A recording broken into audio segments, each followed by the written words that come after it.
Hello everybody, this is Havoc and welcome to the first of many faction spotlights for Total War 3 Kingdoms. Creative Assembly allowed a select few content creators to show off the Yellow Turban Rebellion factions, and I was fortunate enough to be part of that group. Today's video will focus on Gong, one of the two Yellow Turban factions we were allowed to cover. This in-depth faction spotlight will go over the unique features of Gong, the Yellow Turban Rebellion faction mechanics, and a brief glimpse deep into my campaign. As always, let's dive in. I chose Gong over Yuan Chao as I thought he had more interesting faction mechanics. Gong is a military veteran at his core, and this gives him +5 military supplies in enemy territory, one factor that allows him to stay in an enemy's backyard a little while longer. All spear infantry receive a 10% armor buff as well. As for faction specialties, the Dominion of Gong is very much focused on raiding and looting, with increased campaign movement range and increased loot from battles. His special building chain further increases post-battle loot income, while also giving military supplies to all armies in the surrounding commanderies. Gong gets a unique stance to his faction called Liberate. The Yellow Turban Rebellion is focused on such noble deeds, and this stance, while in enemy territory, gives a major hit to public order, while also stealing food in the local region where any Gong army has the Liberate stance active. That army will also see +50 military supplies, which is more than enough in about any circumstance to negate any military supply loss while in enemy territory. With the ability to move while in this stance, in theory, you could slowly make your way across the map deep into enemy territory without losing any supplies, a pretty significant strategic idea. And of course, we have our unique unit unlocked from the start, Guardians of the Land. These are heavy assault infantry used as frontline troops that have good armor and are good in melee. Gong starts on the far west side of the map, surrounded by some significant characters, all at war with him. Ma Teng is to his north. The infamous Dongzhou territory is right at your doorstep. This is not an easy position to start out with, and I'll go more into detail on why when we transition over to my campaign. First, let's take a look at the differences the Yellow Turban Rebellion factions have from their main game counterparts. Looking at the faction summary, we have a different prestige system, one that focuses on enlightenment acquisition to level up rather than simply gaining power through conquest. What's interesting as the Yellow Turban Rebellion is that you cannot engage in any diplomatic haggling when you first start. In fact, it's not until you reach the healed prestige level can you even offer to make peace with regular factions. Each prestige tier not only unlocks higher replenishment, more armies and assignments, but also unlocks more diplomatic options you can do on the campaign map. This means that for a majority of your early to mid-game campaign, you aren't going to be able to really do anything diplomatically with other factions. Since you're a rebellion, you'll frequently be at war with a lot of people at once, making this one of the more difficult campaign types. Reforms are your primary source of enlightenment, and as you can see, it's pretty different from the main game. Reforms follow the more traditional tech tree, and it's broken up into 3 books, following the 3 aspects of the Yellow Turban philosophy: Heaven, Land, and the People. The Book of Heaven offers options for scholars and upgrades to esoteric and industry buildings. The Book of the People offers options for healers and upgrades to housing and commercial buildings. And lastly, the Book of the Land offers options for veterans and upgrades to farming and organization buildings. Each reform needs to be researched and provides enlightenment as well as a faction-wide effect, meaning you're always getting closer to your next level of enlightenment with each reform. The higher the level of reform, the longer it takes to research, but also the more enlightenment you receive. The reforms themselves all seem to provide some really good effects for your empire, from unlocking new units, new building chains, and buffs to your character types. It is a great system, and it separates the rebellion factions from the main group. Yellow Turban characters are also unique to the game, as they have split Wuqing elements. Veterans share cunning and resolve, scholars share expertise and authority, while healers share resolve and instinct. This combination of Wuqing elements provides rebellion generals with abilities like hero healing or preaching to buff armor and melee evasion. Now let's take a look at my campaign. It's summer of 209, 95 turns into it. What started immensely slow in my first 60 turns has rapidly evolved into a near constant expansion for the last 15 turns or so, and I now hold a majority of Western China. But it's not as easy as it sounds, nor am I painting the map like in previous Total War games. I fought some pretty difficult battles, and I have two of my hardest coming up, as all of my armies are currently sieging two specific cities. Our first siege is south in the lumberyard settlement of Zhengying, currently under control of the Shihui faction. Taking this settlement will give me control of all regions north of the river in this area, but the full stack army occupying it won't go down easily. Our second siege is far north, the small city of Anding under the occupation of the Yellow Turban Rebellion. Using my faction leader Gong and a scholar Zheng Xu, this breakoff faction refuses to join ours, and we need the city to give us a boost in income and to secure the region. I'm hoping to siege them down completely, as their total strength is around 7,000 troops compared to our almost 5,000.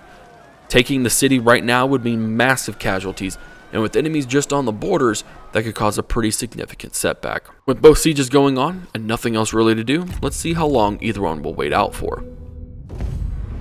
Alright, it looks like Shihui is sallying out to take us on. Delegating will result in a valiant defeat, so let's take them on.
Show no mercy!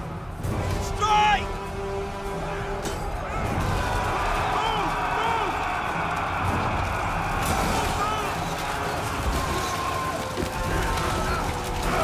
Our noble comrade has been attacked! Show no mercy! Do not relent! Charge! Strike! Enemy unit flees! What cowards! Destroy them!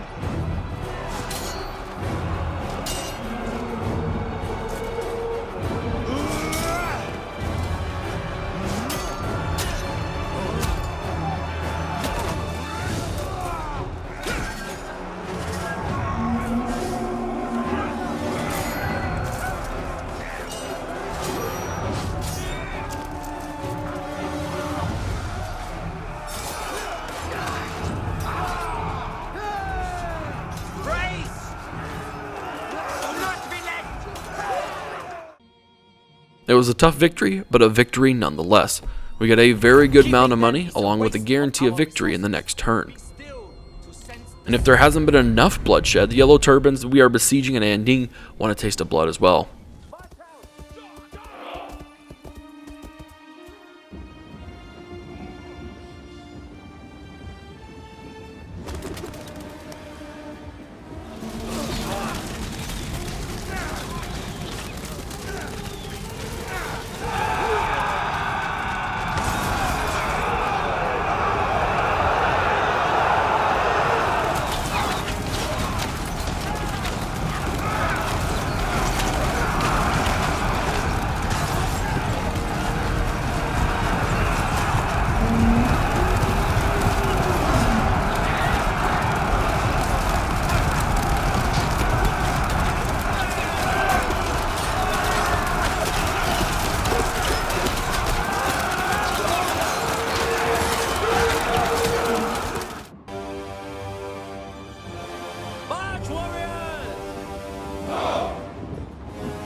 It didn't go so well for these guys either. Superior numbers only get you so far, and our best troops stood firm throughout the battle. It's now harvest season, which means winter's moving in very soon. I'll take both settlements and delegation with minimal losses, boosting my income a bit, but also generating large sums of post-battle loot. Sitting at 16,000 copper, I look to the Jingyang copper mine. Before I hit the end turn, I noticed in my last battle that Gong is still fielding some very basic troops, so let's head back to Yingding and fix that if we can. Xiang Zizhang has leveled up, and as a healer with the right skill set, he can now learn the knowledge of the body, which provides 60,000 health heal in 20 seconds. Yeah, that could be a bit useful. Xue He has also leveled up, and as a scholar, we are going to get into Preach, which is an active buff that gives us boost to armor and melee evasion as I spoke about before. With both settlements under my control, my income has been boosted enough to take on better troops. I'll be looking to expand where I can, but we have bigger issues to look for in our future. For one, we have almost reached the Ascended Enlightenment tier. On reaching that, the top 3 Han factions will auto-trigger to declare themselves Emperor. It will then be our goal to take out each of those capitals to depose them. Not only that, but if we take a look into the diplomacy side of things, we can see that the Duchy of Song, formerly Yuan Shao, has 11 vassals under his banner and a huge portion of the map under his control. Going to war with one of them means going to war with all. The fate of my empire is uncertain, but such is the life of a rebellion. Thanks for watching. Hope you enjoyed this video on Gong and the Yellow Turban Rebellion. Huge thanks to Creative Assembly for providing me early access so I can be able to do this. My plan is to cover every single faction of the game, though I won't reach all of them before release.